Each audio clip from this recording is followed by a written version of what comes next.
पति कहले बड़ाऊ तो पति मराइल तोहरो मती हो मन कही गेल दुखी सारा कोइल छती हो ए हो पति कहले बड़ाऊ तो पति मराइल तोहरो मती हो मन कही गेल दुखी सारा कोइल छती हो लाल रे कलर पल्लो भागइल हो लो भागइल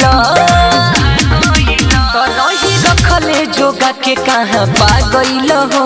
ओठ लाली लाली पप्पा बुझी खा गइल हो रही रखले जोगा के कहाँ पा गइल हो ओठ लाली लाली पप्पा बुझी खा गइल हो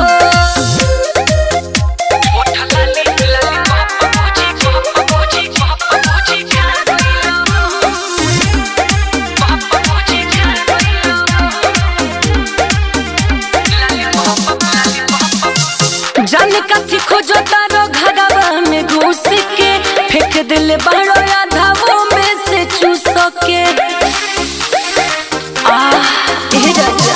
जाने कथी खोजो तारो घरवा में घुस के फेंक दिल बाड़ो आधावो में से चूस के जो ललच बोले तो लुका गइल हो लुका गइल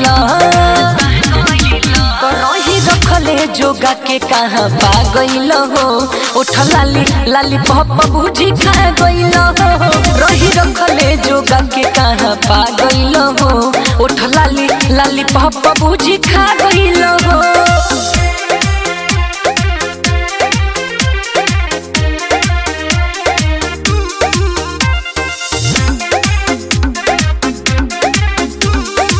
यूज कइले रहती तो ना इतना हो रहती साथिले तो ओठ में से मना नहीं करती अरे का कही हो यूज कइले रहती तो ना इतना हो रहती साथिले तो ओठ में से मना नहीं करती सुगम सिकंदर दीपेश का कोइला होई का कोइला तो रही रखले जोगा के कहाँ पा गइल हो ओठ लाली लाली पप्पा बुझी खा गइल हो रही रखले जोगा के कहाँ पा गइल हो ओठ लाली लाली पप्पा बुझी खा गइल हो।